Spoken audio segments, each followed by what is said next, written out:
주는 응전이 바로 인생이라는 거죠. 그러므로 도전하지 않는 사람의 인생은 의미가 없다라고 볼 수 있습니다. 왜냐하면 도전하지 않는다는 것은 꿈이 없다는 거예요.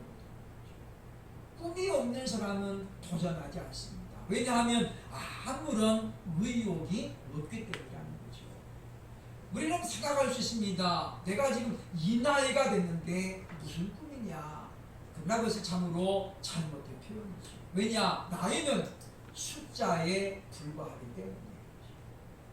우리 총회에도 70대 중반인 연세가 많으신 목사님 계시는데 그분은 지금도 이 노트북을 들고 다니면서 컴퓨터를 배웁니다. 저보다도 훨씬 더 잘합니다. 그래서 보면 그 연세 많으신 분이 눈도 잘 안 보이잖아요. 그죠? 침침해가지고. 그럼에도 불구하고 설교 시간에 그 넷북을 들고 올라가가지고 그걸 가지고 말씀을 전합니다. 그분에게 왜 피곤하지 않겠습니까? 들어도 잊어버리고 생소한 단어이지만 그러나 꿈을 가지고 있기 때문이죠. 좀 더 성도들에게 풍성한 것을 전하는 도구로 쓰기 위해서 그분은 도전하는 것입니다. 잊어버려도 또 배우고 도전한다는 것이지요. 그러므로 우리는 도전하는 것에 대해서 우리가 즐거움을 좀 가져야 되겠다는 거죠. 그래서 내가 지금 나이가 몇 개인데 그러고 있을 것이 아니라 그럼에도 불구하고 내가 무엇인가를 도전할 때 우리 인생이 보다 더 값진 인생이 될 줄도 믿습니다. 하나님의 사람 다윗은 누구보다도 하나님을 사랑했던 사람이지요. 그렇기 때문에 시편 18편 1절에 보면 나의 힘이 되신 여호와여 내가 주를 사랑하나이다 라고 고백했던 것을 발견하게 되어집니다. 그런 그의 마음속에 늘 한 가지 걸리는 게 있었습니다. 그가 이제 하브론에서 7년 동안 왕을 하다가 예루살렘으로 돌아와서 다윗 왕궁을 건축하거든요. 우리말로 하면 궁궐을 지은 거예요. 경복궁 같은 궁궐을 짓고 났는데 잠잘 때 누울 때마다 다윗이 마음이 불편한 거예요. 나는 지금 네 호화로운 왕궁에 거하는데 하나님의 언약궤는 아주 그냥 외진 동네에 버려지다시피 그렇게 지금 있는 거거든요. 그래서 다윗이 마음이 더 부담을 갖습니다. 그것은 하나님을 사랑하기 때문에 가진 부담이고 하나님을 더 가까이 하기 위한 다윗의 신앙적인 부담이었던 것입니다. 그는 마침내 언약궤를 다윗궁으로 모셔오기로 결단을 내립니다. 그리고 바로 많은 사람들을 대동해서 마침내 20년 동안이나 유다지파 아비나답의 집에 모셔져 있었던 언약궤를 모셔오게 되었습니다. 소가 끄는 수레에 언약궤를 싣고 그리고 많은 사람들과 함께 다윗궁으로 돌아오는데 예기치 못한 사건이 발생했죠. 소가 갑자기 날뛰면서 수레에 실려있던 언약궤가 땅에 떨어집니다. 아비나답의 아들 장자 우사가 그걸 보고 언약궤 떨어질까봐 붙잡았는데 하나님께서 그때 진노하셔서 우사가 그 자리에서 죽습니다. 다윗은 이때 얼마나 놀랐겠습니까? 그는 순수한 열정과 하나님을 사랑하는 오직 그 마음으로 언약궤를 모셔오려고 했는데 하나님께서 원하시는 거예요. 그래서 다윗은 그 즉시에 자기 생각을 정리합니다. 그리고 레위 지파 오벳 에돔의 집에 임시로 언약궤를 모시게 되죠.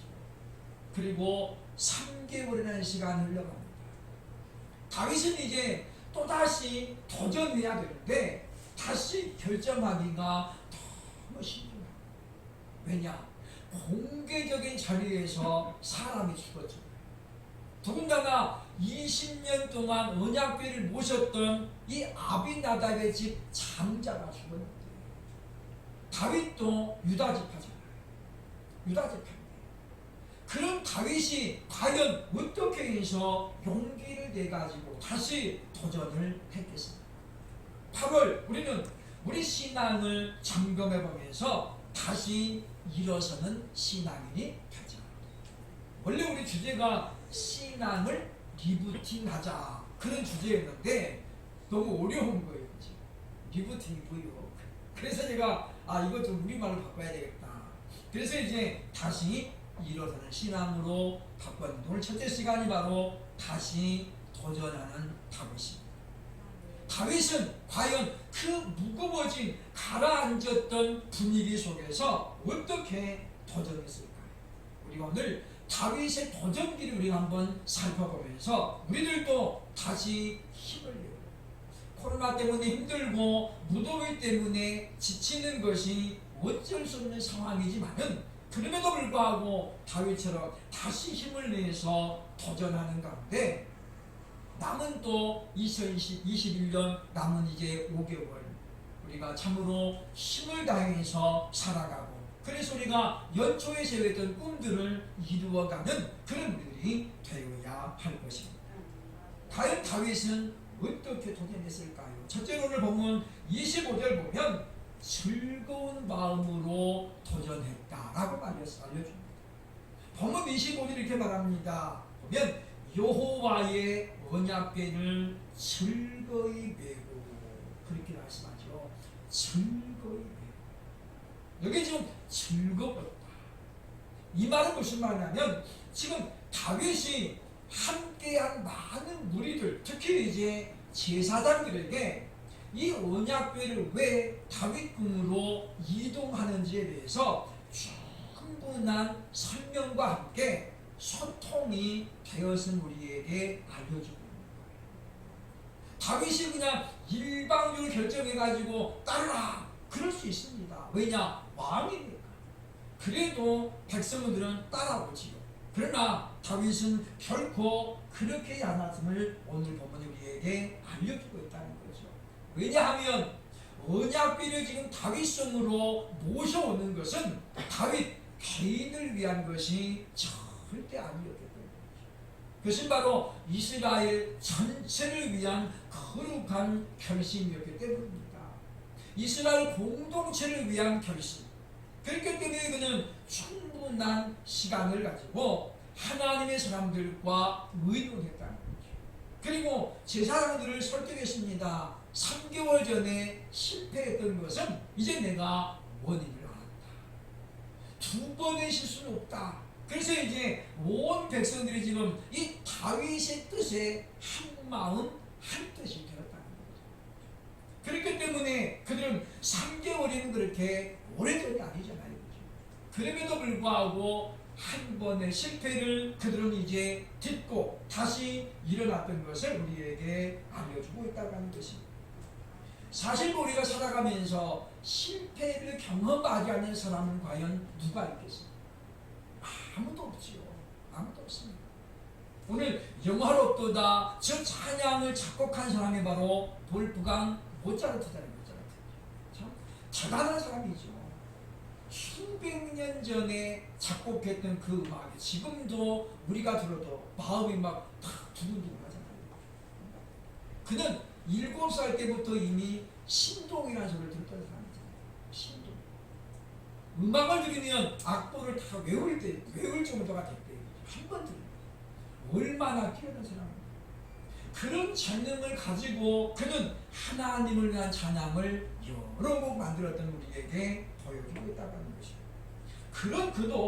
그런 그도 시련이 있었고 어둠이 있었다라고 분명히 고백하고 있습니다. 저와 여러분도 살아가면서 많은 실패를 거듭했습니다. 예를 들면 하나님 앞에 작정하면서 금식을 하다가도 자기도 모르게 금식을 어긴 적도 있어요. 하나님 앞에 내가 작정해서 기도하다가도 그 작정을 삐뚤릴 때도 있어요. 성경을 내가 읽어가면서도 내가 하루에 몇 장씩 읽어야지 라고 마음 다짐했다가도 바쁘다 보면 어디 가다 보면 그렇게 못할 때가 있었다라고 하는 것입니다. 이 모든 것이 돌아보면 하나의 실패라고 볼 수 있다고 하는 것입니다. 요즘 하는 말 중에 피할 수 없으면 즐겨라 그런 말이 있잖아요. 내가 지금 일을 하는데 이거 그냥 먹고 살기 위해서 억지로 하게 되면 그 사람의 출근길은 무거울 수밖에 없어요. 하나도 안 재미지. 그러나 즐기는 마음으로 내가 이 일을 함으로 말미암아 이것으로 보람을 얻고 또 나로 말미암아 누군가가 큰 이익을 본다면 또 유익을 얻는다면 나의 이 수고가 결코 헛되지 않을 것이다. 이런 마음가짐으로 우리가 일을 하다 보면 우리는 그 시간이 결코 고역의 시간이 아니라 즐거움의 시간이 될 수 있다고 하는 것입니다. 그러므로 우리가 어떤 마음을 가지고 도전하는가에 따라서 그 도전이 즐거울 수도 있고 아닐 수도 있다는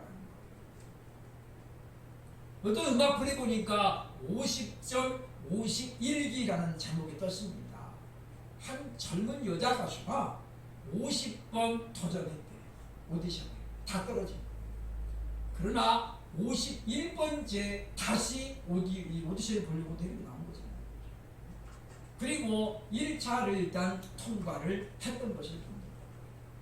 요즘 취업준비생들 자기가 원하는 기업에 들어가기 위해서 이력서를 100번 내는 그것은 하나의 기본이라고 말합니다. 이력서 100번 넣어가지고 자기가 가고 싶은 곳에 간다면 그건 결코 힘든 일이 아니라는 것이죠.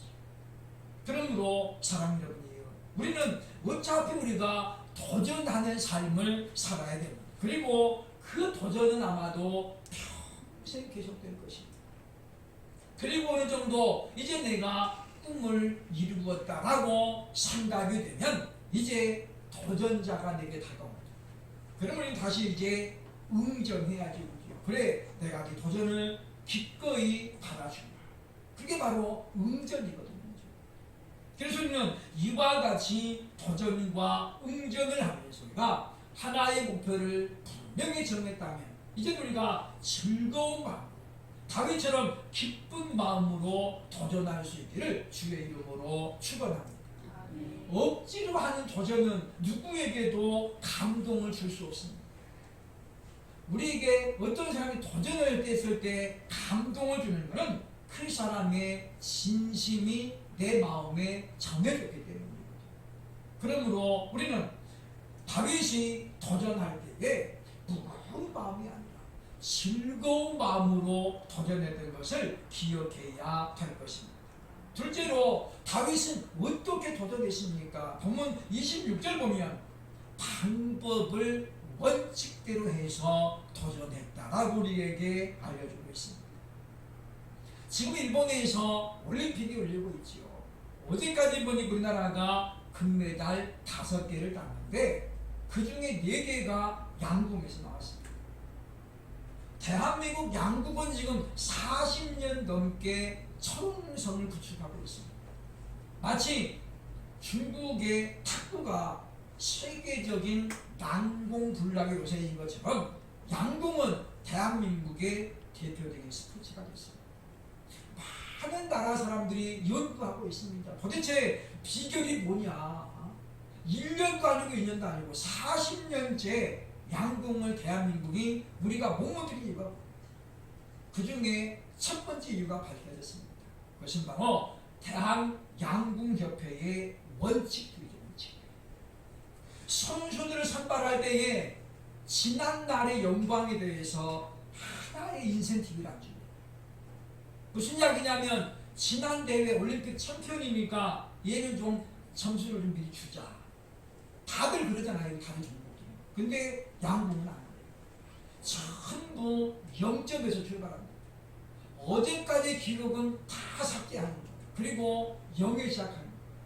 그래서 지금 모든 선수들이 대표 선발들 나갈 때에 작년에 챔피언, 작년에 1등 이거 아무 생각이 없어요. 그러다 보니까 어떻습니까? 모든 사람에게 똑같은 경쟁의 구도가 지어집니다. 뿐만 아니라 이제 보면 이 혼복을 나갈 때도 누가 나가느냐 원칙이 어떻게 되냐면 당일날 컨디션이 제일 좋은 사람이 나갑니다. 이렇게 되어 있습니다. 그러니까 나이가 많은 사람, 경험이 많은 사람이 나가는 게 아니에요. 그래서 이번에도 보면 대표팀 막내가 혼복에 나왔죠. 17살짜리 고1 남학생이 나오고 대학교 1학년인 이 20살짜리가 혼복에 나왔어요. 얼마나 긴장되겠습니까? 그러나 이 두 아이가 멋지게 금메달을 쏘아올렸거든요. 이와 같이 원칙이 흔들리지 아니하고 어떤 경우에도 원칙을 따라서 한 때에 우리의 도전이라고 하는 것은 반드시 성취를 내게 되어 있다고 하는 것입니다. 왜 다윗이 3개월 전에 언약궤를 모셔갈 때에 실패했을까요? 방법이 틀렸기 때문에. 하나님께서 유대인들에게 말씀하신 언약궤를 이동하는 방법은 한 가지입니다. 제사장 4사람이 그 작대기로 해가지고 고리에다가 거가지고 앞에 2사람, 뒤에 2사람, 4명이 어깨에 메고 있다. 물론 그것은 한 사람이 들고 갈 수 있습니다. 무게가 그 결코 무겁지 않거든요. 어떤 사람은 냉장고도 혼자 들고 다니잖아요. 그 언약궤가 그렇게 무거운 게 아니에요. 그런데 하나님께서 반드시 4명이, 그것도 제사장만 이동할 수 있습니다. 그런데 다윗이 그것에 대해서 몰랐던 거죠. 그래서 어떻게 했습니까? 이 언약궤를 어디다 실어요? 수레에다 실어요. 그리고 뭐가 그랬어요? 송아지라고 송아지. 아마도 다윗의 기억에는 밧세메스로 가는 소, 그 사건이 기억에 남았는지도 모르겠어요. 블레셋으로 언약궤가 뺏겨갔을 때에 블레셋에 큰 징계가 일어나니까 블레셋 사람들이 생각했습니다. 이거 언약궤 때문인 것 같다. 다시 유대로 돌려보내자. 그래가지고 그 사람들이 수레에다가 송아지를 끌어가지고 언약궤에 실어보내거든요. 그게 바로 밧세메스로 가는 소입니다. 그러니까 다윗 시대에 있었던 일이기 때문에 다윗은 그걸 알고 있거든요. 그래서 뭐요? 하나님의 방법이 뭔지 알아보지 아니하고 이전에 썼던 방법을 고스란히 따라가는 거예요. 그런데 그것은 누구의 방법이었습니까? 이방인의 방법이었습니다. 블레셋 사람들은 하나님을 알지 못하는 사람이잖아요. 율법이 뭔지, 언약궤를 어떻게 이동해야 될지 그들은 전혀 모릅니다. 그렇기 때문에 그들이 그 방법으로 이동했을 때에 하나님은 침묵하셨다는 거죠. 그러나 다윗은 하나님의 사람입니다. 유다 지파잖아요. 이스라엘의 왕이거든요. 당연히 하나님이 원하는 방법대로 했어야겠다는 거예요. 3개월을 다윗은 기도하면서 바로 자기 잘못을 깨닫습니다. 내가 그때 방법이 틀렸어. 하나님은 결과만을 보시는 분이 아니라는 거예요. 우리 옛말에 보면 아주 잘못된 말이 하나 있는데 뭐로 가도 서울만 가면 된다. 이건 아주 잘못된 말이에요. 그러다 보니까 우리나라 사람들이 어떻게 해요? 그런 사고방식, 그런 정신을 가지고 살아갑니다. 뭐로 가도 서울만 가면 된다. 수만 가면 거 중요하다 그냥 잠들면. 그래서 뭐가 되냐? 학생들도 컨닝을 그냥 밥 먹듯이 하잖아요. 부정부패가 얼마나 우리나라에 많습니까? 왜 그렇습니까? 과정 다 안쪽에 결과만 되면 돼. 그래서 우리 보면 그런 잘못된 일들이 너무 많이 나온다는 거죠. 그러나 하나님은 바로 과정을 중요하고 결과가 안 좋아도 과정이 하나님이 원하는 방법이었으면 하나님은 그를 칭찬해 주십니다. 여호수아에 보면 이제 3장 6절 보면 요단강을 앞에 두고 이스라엘이 전진을 하게 됩니다. 요단강을 건너가야 되잖아요. 그런데 그때는 요단의 물이 가장 많을 때입니다. 그래서 이 요단강 아구까지 물이 차 있어야 돼요. 근데 하나님께서 말씀합니다. 언약궤를 든 제사장이 먼저 들어가라. 그래서 3장 6절 보면 제사장 4명이 언약궤를 메고 요단강에 발을 담굽니다. 그때 어떻습니까? 요단강의 길이 쫙 나는 거예요. 홍해가 마치 갈라지듯이 요단의 물 장막이 세워지고, 그리고 그 육지가 된 요단강을 이스라엘 온 백성들이 건넜던 것을 우리는 믿게 됩니다. 그러므로 그 이적을 통한 백성들이 가지고 여리고를 무너뜨리는 거죠. 하나님이 원하는 방법, 하나님이 원하시는 원칙은 무엇이었습니까? 제사장 4명이 어깨에 메고 이동하는 것이었습니다. 우리는 오늘 본문을 보면서 우리가 어떻게 도전할 것입니까? 우리 신앙생활을 우리가 어떻게 할 것입니까? 하나님이 원하시는 그 방법대로 해야 된다는 것을 발견하게 된다는 것입니다. 지혜로운 사람은 똑같은 실패를 반복하지 않습니다. 왜냐하면 그 실패와 실수를 통해서 반드시 교훈을 얻기 때문이죠. 이렇게 해서 안 되구나. 그러니까 보면 에디슨은 이야기했습니다. 자기가 전기를 발견하기까지 1000번을 실패했다. 그런데 그 말은 무슨 말이냐면 내가 1000번을 이렇게 하면 안 된다는 것을 깨달았다는 거죠. 사실 보면 대단히 지독한 사람이잖아요. 1000번의 실패. 그럼에도 불구하고 그는 또다시 실험을 합니다. 그리고 마침내 전기를 발명을 해내죠. 그런 것처럼 이 땅에 저절로 되는 것은 아무것도 없습니다. 지금 청소기의 대명사 다이슨이 다이슨. 가격도 엄청 비쌉니다. 그 다이슨 그 회장이 그동안 수없이 많은 실패를 경험했다고 고백했죠. 그러나 그는 고백합니다. 이걸 통해서 나는 수없이 많은 가르침을 배워왔습니다. 우리도 마찬가지입니다. 다윗처럼 우리가 도전을 하기에 앞서서 지난번에는 이래서 안 됐고, 지난번에 내가 안 됐던 것은 바로 이것 때문이었고 라는 자기를 돌아보는 바로 과정이 필요하다라고 하는 것입니다. 그러므로 우리가 다윗이 하나님의 방법을 찾아 연구했던 것처럼 이제 우리들도 과연 하나님이 원하시는 방법은 무엇입니까? 하나님께서 원하시는 원칙을 발견하고 그 원칙대로 도전할 수 있는 저와 여러분 되시기를 주의 이름으로 축원합니다. 아멘. 세 번째 마지막 다윗은 어떻게 도전했습니까? 25절로 28절을 보면 함께 도전했다라고 말씀하죠. 함께 도전했다. 본문에 보면 25절 보면 이스라엘 장로들과 천부장들과 그 다음에 누가 나옵니까? 26절 보면 레위 사람들, 그리고 보면 28절에 보면 이스라엘 무리라는 말이 나오죠.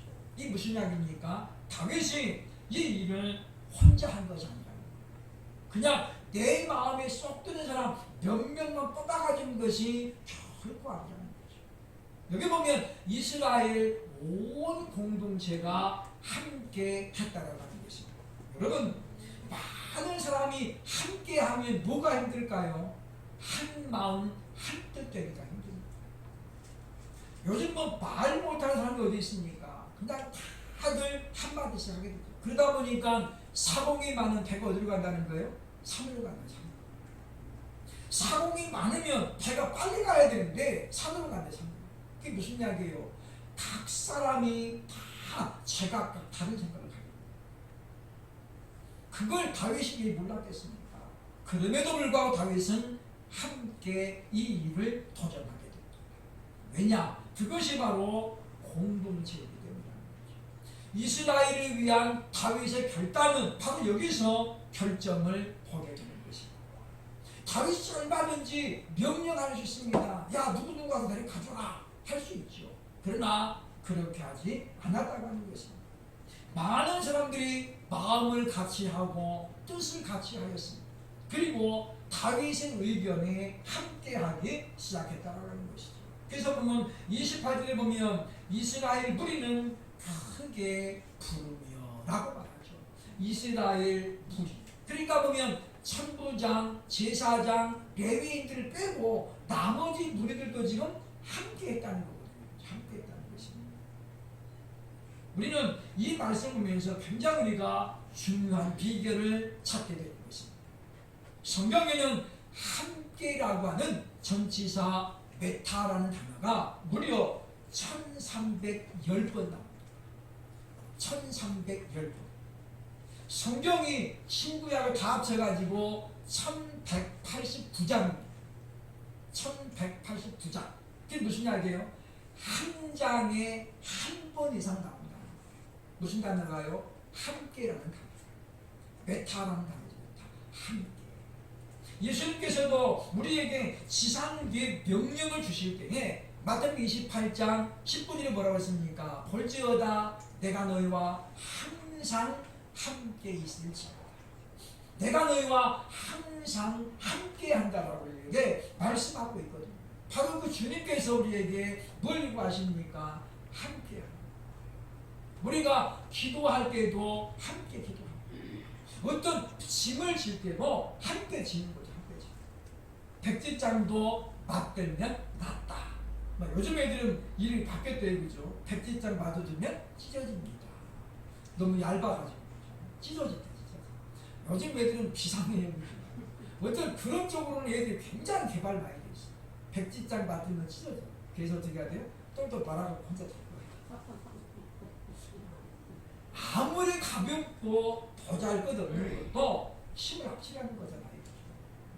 우리가 기도가 얼마나 힘듭니까? 그래서 우리에게는 중보기도가 필요해요.